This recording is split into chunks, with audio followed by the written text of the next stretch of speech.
जय हिंद। आप सभी का फिर से स्वागत है हमारे इस YouTube channel RK research centre में। दोस्तों, आज के इस वीडियो में बात करने जा रहा हूँ कक्षा 10वीं के केमिस्ट्री का चैप्टर 1 का टॉप 20 एनसीईआरटी ऑब्जेक्टिव जो कि इस बार के एग्ज़ाम में पूछे जाएंगे। तो चलिए दोस्तों, मैं वीडियो को स्टार्ट करता हूँ। पहला प्रश्न की बात करें, पहला प्रश्न आपका है सिल्वर क्लोराइड का जो है रंग होता है, कैसा होता है सिल्वर क्लोराइड का रंग। पहला ऑप्शन आपका है काला, दूसरा है पीला, तीसरा है हरा, चौथा है श्वेत। तो कौन सा ऑप्शन हो जाएगा आपका? ऑप्शन नंबर आपका डी राइट हो जाएगा, श्वेत रंग का होता है। नेक्स्ट प्रश्न आपका,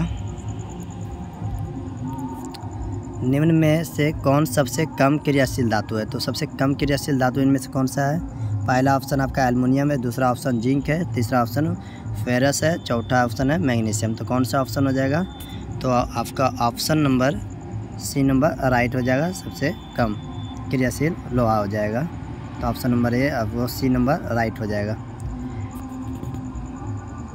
नेक्स्ट प्रश्न आपका अम्ल का पीएच मान होता है। अम्ल का पीएच मान कितना होता है? पहला ऑप्शन है 7 से कम, दूसरा ऑप्शन 7 से अधिक, तीसरा ऑप्शन 7 है और चौथा ऑप्शन डी है 14 है। तो कौन सा ऑप्शन हो जाएगा आपका? तो अम्ल का जो पीएच मान होता है हमेशा कितना होता है? 7 से कम होता है। ऑप्शन नंबर आपका ए राइट होगा। 7 से अधिक होगा तो क्षारीय और 7 के बराबर होगा तो उदासीन हो जाएगा। नेक्स्ट प्रश्न आपका, निम्नलिखित में कौन ऑक्सीकारक है? तो कौन ऑक्सीकारक है? तो पहला ऑप्शन है H2, दूसरा ऑप्शन CO है, तीसरा H2S और चौथा ऑप्शन O2 है। तो कौन सा ऑप्शन इनमें से हो जाएगा? तो आपका O2 जो है वो ऑक्सीकारक है। ऑप्शन नंबर डी राइट होगा। नेक्स्ट प्रश्न आपका, निम्नलिखित में कौन अपकारक गुण प्रदर्शित करता है? तो निम्नलिखित में अपकारक गुण कौन प्रदर्शित करता है? पहला ऑप्शन है H2SO4 है, दूसरा ऑप्शन है O2 है, तीसरा ऑप्शन H2S है, चौथा है HNO3। तो कौन सा ऑप्शन हो जाएगा आपका? ऑप्शन नंबर आपका सी राइट होगा। H2S एक अपकारक गुण को प्रदर्शित करता है। नेक्स्ट प्रश्न आपका, संगमरमर का रासायनिक सूत्र क्या होता है? तो पहला ऑप्शन आपका कैल्शियम ऑक्साइड, दूसरा है कैल्शियम हाइड्रोक्साइड, तीसरा है कैल्शियम कार्बोनेट, चौथा है विरंजक चूर्ण का। तो कौन सा ऑप्शन हो जाएगा इनमें से? ऑप्शन नंबर आपका हो जाएगा सी नंबर राइट हो जाएगा। संगमरमर का रासायनिक सूत्र CaCO3 होता है। इसी का दूसरा नाम है कलीचूना, इसी को याद रखना है, संगमरमर कहा जाता है। इसी का दूसरा नाम है कैल्शियम कार्बोनेट। नेक्स्ट प्रश्न आपका, निम्नलिखित में कौन सा पदार्थ बिना ज्वाला का जलता है? तो कौन सा पदार्थ बिना ज्वाला का जलता है? पहला ऑप्शन आपका है मोमबत्ती, दूसरा ऑप्शन है केरोसिन, तीसरा मेथेन गैस, चौथा है डी नंबर कोयला। तो कौन सा ऑप्शन हो जाएगा आपका? तो कोयला बिना ज्वाला का जलता है। ऑप्शन नंबर डी राइट हो जाएगा। नेक्स्ट प्रश्न आपका,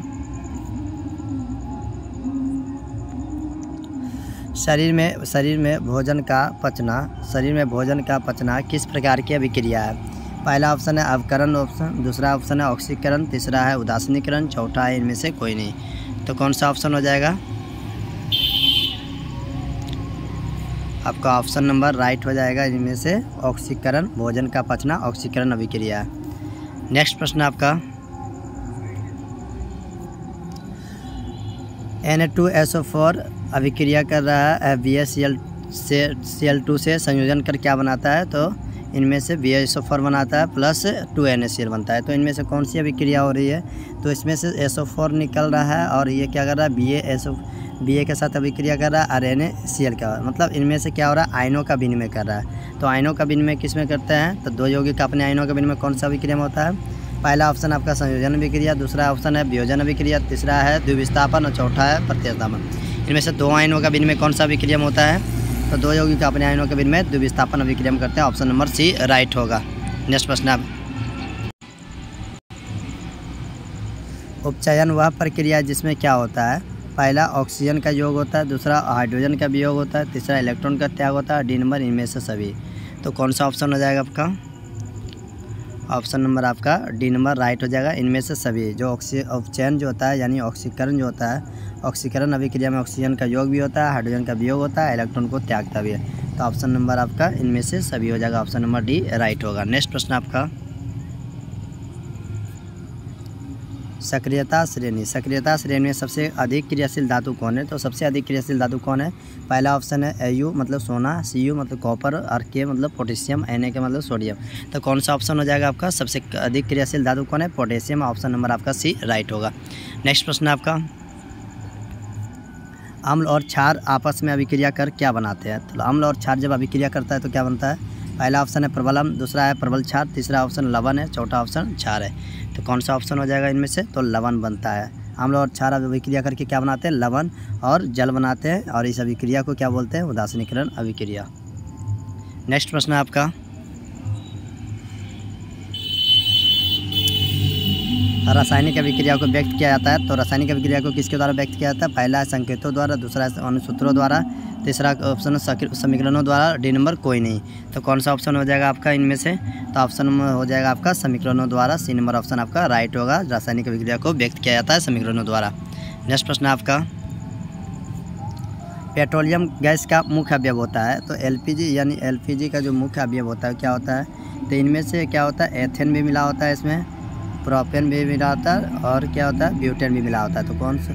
तो इनमें से ऑप्शन देखते हैं, प्रोपेन तो मिला होता है, लेकिन पेंटेन, एथेन, ब्यूटेन। तो इनमें से बोला मुख्य अवयव जो होता है एलपीजी में कौन होता है? तो उसमें मुख्य भूमिका जो है ब्यूटेन निभाता है। ऑप्शन नंबर आपका डी राइट होगा।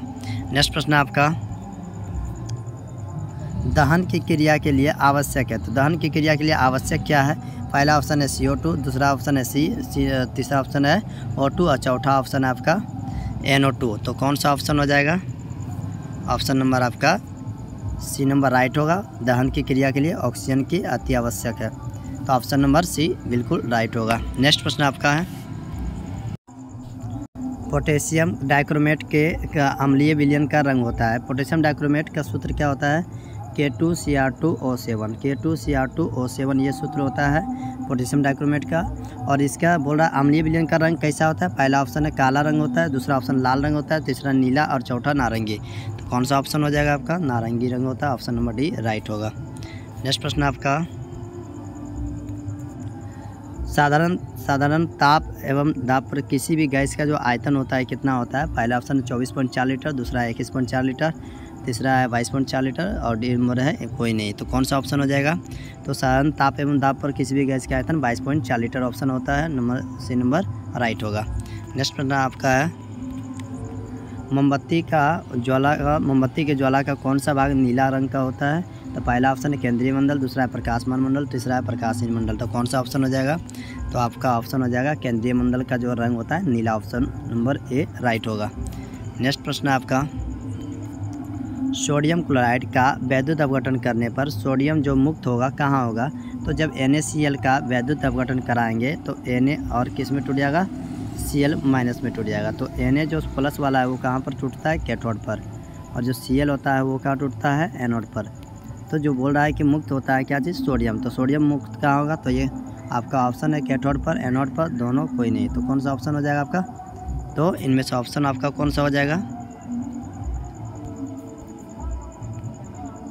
ऑप्शन नंबर आपका ए हो जाएगा, कैथोड पर होता है सोडियम मुक्त। नेक्स्ट प्रश्न आपका, ग्लूकोज के एक अणु में ऑक्सीजन के कितने परमाणु होते हैं? पहला ऑप्शन है 4, दूसरा ऑप्शन है 6, तीसरा ऑप्शन 8 और डी नंबर है 12। तो कौन सा ऑप्शन हो जाएगा? तो ग्लूकोज की बात करें तो ग्लूकोज का सूत्र देख लेते क्या होता है? तो C6H12O6 होता है। और इसमें क्या बोल रहा है कि ग्लूकोज में ऑक्सीजन के कितने परमाणु होते हैं? तो ऑक्सीजन कितने परमाणु है? तो 6 है। तो आपका ऑप्शन कौन सा हो जाएगा? बी नंबर राइट हो जाएगा, 6 हो जाएगा। नेक्स्ट प्रश्न आपका, और ये थे आपके टॉप 20 NCERT ऑब्जेक्टिव, जो कि एग्ज़ाम के लिए बहुत ही ज़्यादा इम्पोर्टेंट है। तो उम्मीद करता हूँ ये वीडियो आपको अच्छी लगा हो। नेक्स्ट प्रश्न आपका देखते हैं, कुछ इम्पोर्टेंट इसमें सब्जेक्टिव प्रश्न है। सब्जेक्टिव प्रश्न को देख लेते हैं। उदासीनीकरण अभिक्रिया क्या है? उदाहरण सहित परिभाषित करना है। लोहा को जंग लगने से बचाने के लिए उपाय बताना है।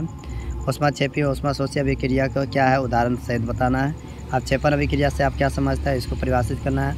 संतुलित रासायनिक समीकरण क्या है? उदाहरण देना है। नेक्स्ट प्रश्न आपका है,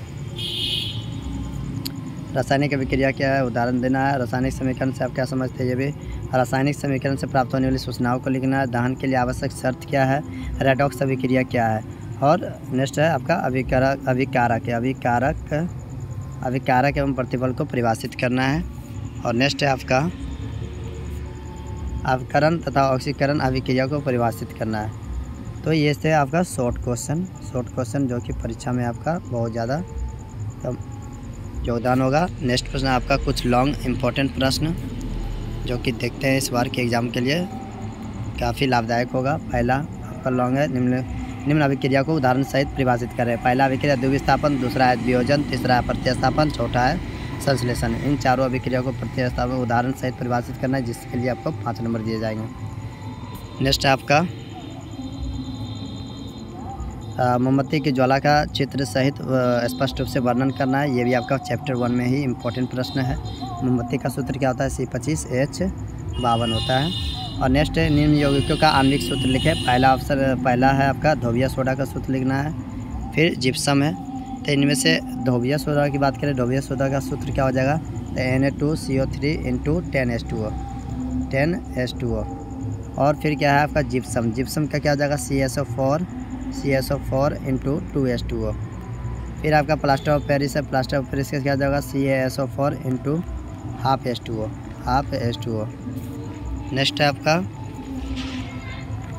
पोटाश एलम यानी फिटकरी का सूत्र क्या होता है? तो फिटकरी का सूत्र क्या होता है? K2SO4 Al2SO4 का होल 3 होता है इंटू 24H2O होता है, 24H2O। और ये विरंजक चूर्ण का CaOCl का होल 2।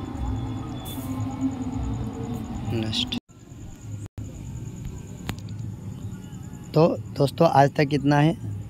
आई होप दोस्तों ये वीडियो आपको अच्छी लगी हो तो वीडियो को लाइक करें, चैनल को सब्सक्राइब करें और वीडियो को ज़्यादा से ज़्यादा शेयर करें। मिलते हैं नेक्स्ट वीडियो में दोस्तों, तब तक के लिए जय हिंद जय भारत।